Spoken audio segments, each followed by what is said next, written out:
Madam Speaker, Honourable Prime Minister, Honourable Acting Prime Minister, Honourable Ministers, Honourable Leader of Opposition, Honourable Members of Parliament, and the people of Fiji. Bula Vinaka and a very good morning. Madam Speaker, firstly I would like to join my colleagues in congratulating you on your appointment as the Speaker of this august House and for being the First Lady to hold such an honourable position for a second term. I would also like to congratulate all members of Parliament for being successful on getting elected to this House. Also, I congratulate the triumphant Honourable Prime Minister for polling the highest number of votes and leading the Fiji First Party to victory. The opposition seems to be obsessed with the percentage of votes Fiji First received. However, let me remind them that 50.02% is a much higher number than 39.85% which SODELPA got and a mere 7.38% which NFP got. Even both those percentages are, even if they're combined, it still does not come close to 50%. Our Prime Minister had more than twice the number of votes the leader of opposition. That shows the difference of popularity between our leader and your leader. The professors on the other side should do their math and learn to live with the results of the election.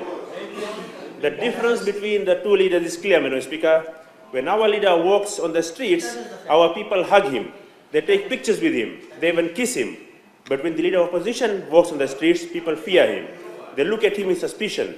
That reflects in the number of votes each of them received. And that's the difference between, Major General Secretary Rambuka and Rear Admiral Frank Bainimarama.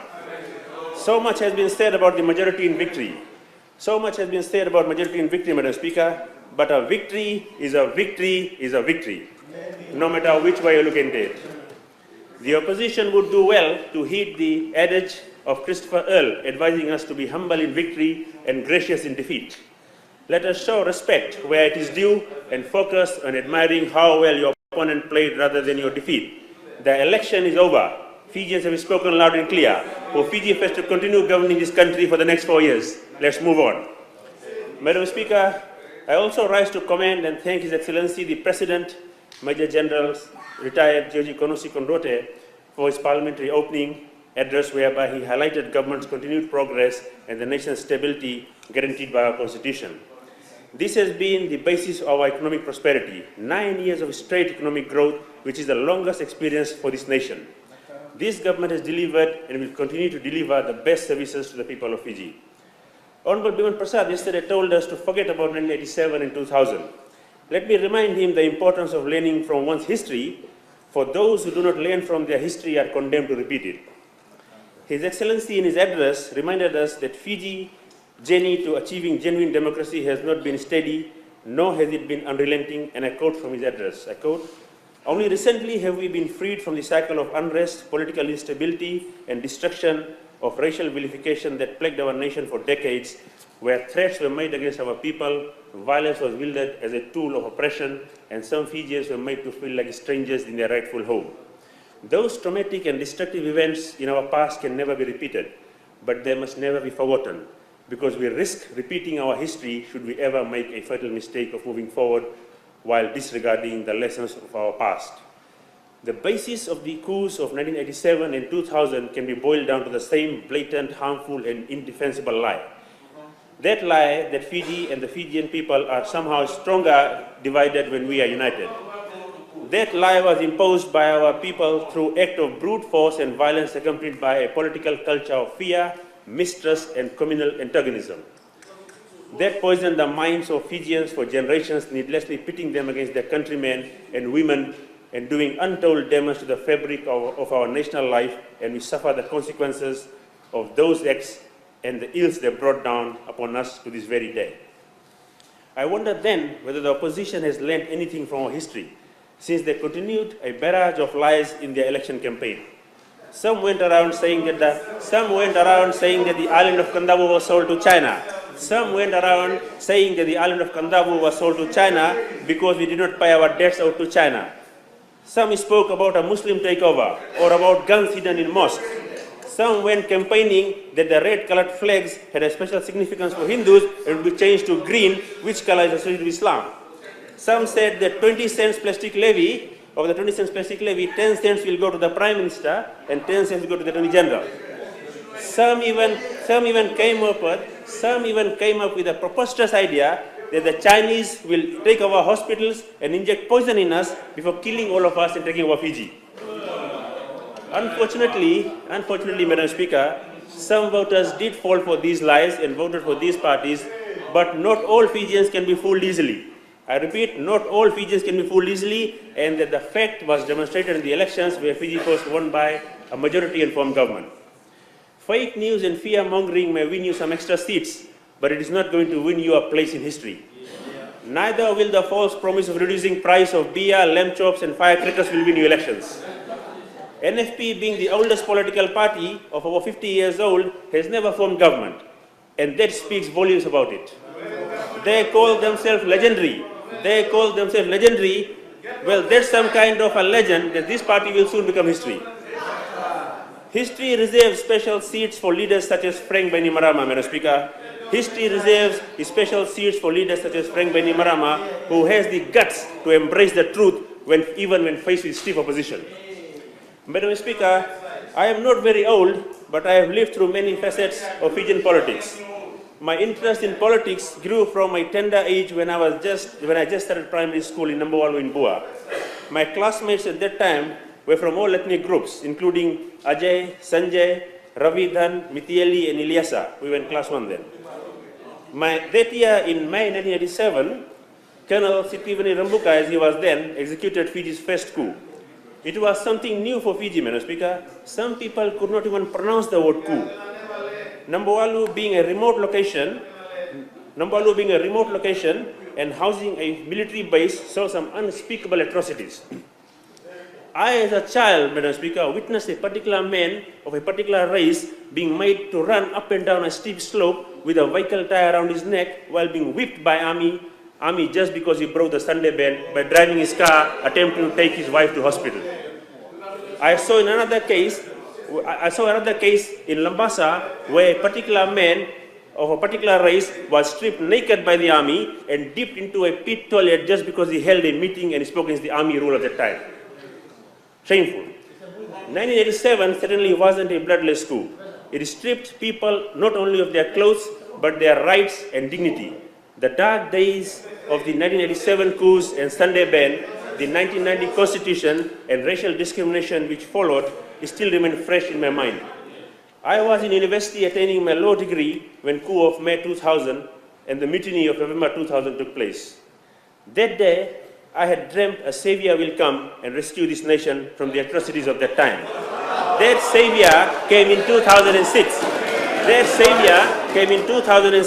In the form of Prime Minister Frank Bainimarama. I had pledged that day that I will render all support to that leader who saved Fiji, Order. And here I am as part of his government. Order, honourable member. If you think that interjections are getting higher than your own voice, you may stop. And then Please allow me extra time. when the voice has come down. I'll repeat, Madam Speaker. But I'm allowing you to speak in some cases because you've got a very clear voice and I'm able to hear you. However, some of the interjections are just getting a bit too loud, and that could affect you. Thank you, Madam Speaker. Madam Speaker, I was in university attaining my law degree when the coup of May 2000 and mutiny of November 2000 took place. That day, I had dreamt a savior will come and rescue this nation from the atrocities of that time. That savior came in 2006 in the form of our Prime Minister Frank Bainimarama. I had pledged that day that I will render all support to that leader who saved Fiji, and here I am as part of his government. I was first elected as Member of Parliament in 2014, and I was given the opportunity to serve the Prime Minister as the Government Whip, the Chairman of the Justice, Law and Human Rights Committee, the Chairman of the Public Accounts Committee, and as Fiji's Parliamentary Representative to the ACP-EU Joint Parliamentary Assembly.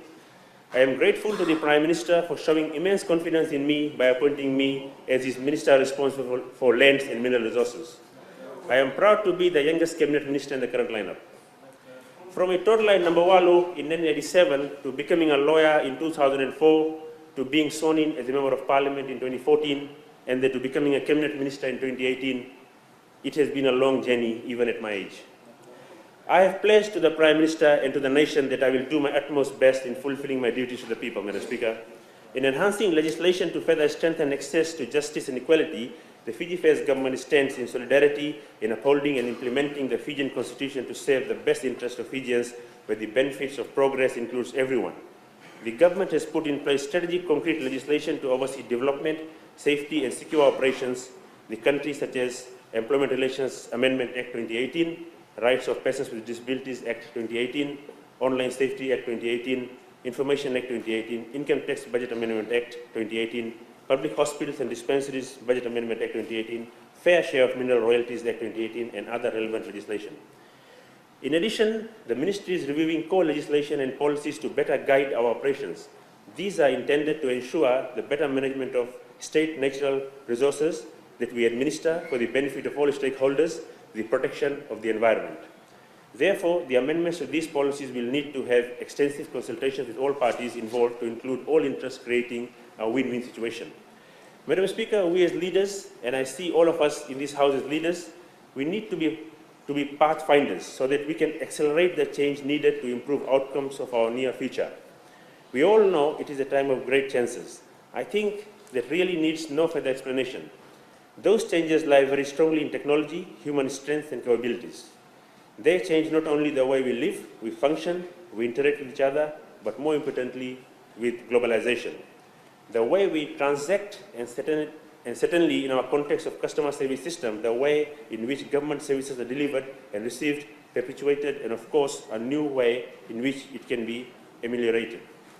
So in this context, Madam Speaker, the Ministry is working towards making sure that customer service systems remain progressive, it remains contemporary and keeps pace, and also keeps ahead of new ways in which excellent service delivery can be accomplished.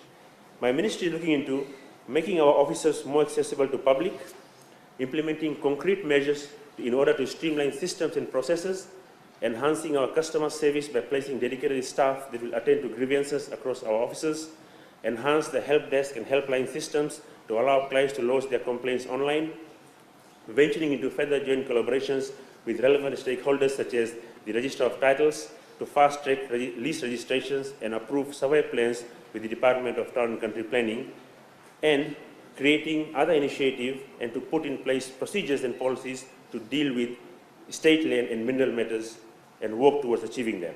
At this juncture, I would like to advise the people with state land related issues not to hesitate to visit our offices. Madam Speaker, the Ministry will be implementing proactive measures to improve turnaround times in achieving its major deliverables in the most effective and efficient manner. This will be achieved through continuous implementation of business re-engineering process, soliciting feedback from our clients, and improving quality service through use of collaboration tools within the Ministry and with other relevant government agencies. With the budget allocation of $37.5 million, $14.3 million is dedicated to the Ministry's capital projects, and these are mainly groundwater assessment for development large islands, development of Ethiopia land, $2 million, groundwater assessment and development small islands, $760,000, upgrade of the geotic datum, $1.43 million, development of state land, $1.42 million, purchase of groundwater drill rigs for $3 million. The Ministry has taken a direct approach to the implementation of the Fiji's Constitution 36(1), the right to clean and safe water, which is in line with the National Development Plan (NDP), for which the provision of sustainable and safe groundwater sources. As a key government priority, the Ministry has been allocated a total of $5.76 million to achieve this in 3 different major capitals, namely purchase of drill rig, groundwater assessment, and groundwater assessment small islands. The Ministry, through the purchase of drill rig, hereby enhances groundwater development by replacing current obsolete drilling machines and improving efficiency to cater for the commercial and public demand that the Ministry under the Mineral Resources Department faces. Madam Speaker, these are some of the highlights of my Ministry. Some members of the opposition are still resorting to lies in furthering the agenda. I would like to respond to Honorable Kuridrani's statement delivered against the Ministry yesterday. He has mentioned that the Ministry had issued a license for the use of their golingoli without the landowner's consultation and consent. There was no EIA conducted and no plans to confirm the golingoli boundary. I would like to assure this august House that no such license or lease for the use of golingoli has been approved by the Ministry of Lands. In fact, the work is still in progress, On the claim of no consultation, in fact, there had been numerous done with the Vanua Vasu on the 12th September 2016 and on the 27th of July 2017. In fact, the meeting held on 27th of July 2017 at 12 p.m., which was held in Namatakula Community Hall in Namatakula village, which is Honorable Kunindani's village, the meeting records indicate that Honorable Kunindani was present in that meeting in his capacity as an advisor to Yavusa Vasu. Yavusa Vusu, sorry. On the EAE, Honorable Kunindani is correct that no EAE has been done, but this is because that the foreshore leasing process is in progress. For the demarcation of the Golingoli boundary, the work is still in progress. As for the claim of compensation of $20,000, which is in fact $19,828.25, which is the fisheries year one compensation figure. We acknowledge the maiden speech by the learned member, but Honorable Kunindani should do the honorable thing and stop misleading this House, and in fact should apologize for the incorrect statement. In addition, Madam Speaker, our government does not rob the landowners of their resources like some previous governments. We, for the first time, are paying 80% royalties to the landowners for their minerals. Some of the examples are, to date we have paid out a total of $1.38 million in form of mineral royalty payment for Vatukola gold mine landowners, $731,600.72. Matangali Nasuma, which is a settlement in Vatukola, $62,664. Matangali Serau, $40,964.82. Matangali Naita, $12,471.93, and Matangali Nawaidombo, $541,358.59. These Matangalis are for Emperor Gold, the Vatukola gold mines, and the bauxite mines in Raketi Maduata and Nawailevu bauxite mine in Bua. A lot has been said about the lack of protection of the Itoke land from the opposition. Nothing can be further from the truth. In fact, the protection of Itoke land from permanent alienation is well protected under the provisions of the 2013 Constitution. His Excellency the President stated in his speech that no 1 square centimeter of Itoke land has been lost under the Bainimarama government. We support the statement, and in fact, the Itoke, listen to this one, and in fact, the Itoke landowners have gained land through the reversion of State A schedule land and Schedule B state land to the Itoke land. The Itoke landowners have gained a total of 428 leases, which equates to 3,523.29 hectares of land. That was previously State Land A and State Land B. There will be more land gained by the Itoke landowners as the work is still continuing, with another 2,179 leases to be transferred as the Ministry continues to complete this process in the financial year ahead. The Ministry hopes to achieve all obligatory changes with a practical time frame. Madam Speaker, I have highlighted some of the work of my ministry. I will now, at this juncture, I must acknowledge my friends and family who helped me during the elections. First and foremost, my parents, my mother, Mrs. Premila Sudhakar, who went out campaigning for me even at this ripe age. My father, late Mr. Chandra Sudhakar, who passed away just about a year ago, and I'm sure he must be proud of me today, smiling from the heaven. My sister Devina Sudhakar Heman and brother-in-law Anselm Heman and sister-in-law Angeline Heman. While some members of the opposition were busy playing the race card and religious card, my team, which included people of various backgrounds, were helping me in my journey. And some of these friends are Mr. Hazrat Ali Babban of Rekireki, Mr. Pandit Rakesh Sharma, Mr. Muhammad Aziz, Mr. Riaz, Mr. Shamim, the former Member of Parliament in Fiji Fest, and my former Deputy Chairman in the Public Accounts Committee, Mr. Muhammad Musalin Abeddin, and his family who managed my campaign. Siti Veni and Mili from Vesaru, Tui Mala from Sambeto, Mr. Seru from Saunaka, my neighbors Nemani Benivalu and Aprosa Benivalu from Vesaru. Mr. Chetan Raniga from Lotoka, Mr. Suresh Gita Prasad from Kornambu and Ba, Mohammad Ayub, Sanjit from Tavrao, Sunny Narayan from Singatoka, Arvind Mistry, Raveen of Olosara, DJ Shivnil, Master Shiv Dayal and family from Siberia, Dr. Ishaq from Sausavu, Janendra Singh of Vesaru, Ms. Pritika Prasad and Ms. Sangita Chand, Sunil from Vesaru and Nitesh Singh from Nassau. My lawyer friends, Shalen Krishna, Siddharth Nandan, Samuel Ram, and Praveen Dayal from Wailuku, Ajay Sharma, as we call him Hadi in Ba, Anil Singh, the Director of Renal Science of Ba, Mr. Daniel Ram, Sheikh Nabi, and Fayaz Ali Neta. My family, Anil Pratap and Kamal Pratap of Kornambu Ba, their children Arti Arpana Ashrif, and also Amit and Pratishna. Arun and Saroj Kumar and my cousin Ritesh Sindra Kumar, Ashok and Shobhag Bal Govind, and Rotash and Priti Bal Govind, Brian and Nirmala Singh, Vinesh Kumar Baba, and Meena Kumar. Madam Speaker, I once again thank the Honorable Prime Minister and the Fiji First Party General Secretary, Honorable Aya Syed Kayum, for allowing me to contest the election under the Fiji First banner and for showing immense confidence in me by appointing me as the Minister for Lands and Mineral Resources. With that, I once again congratulate my fellow colleagues and trust that we will all work together hand in hand in ensuring a better Fiji for all Fijians.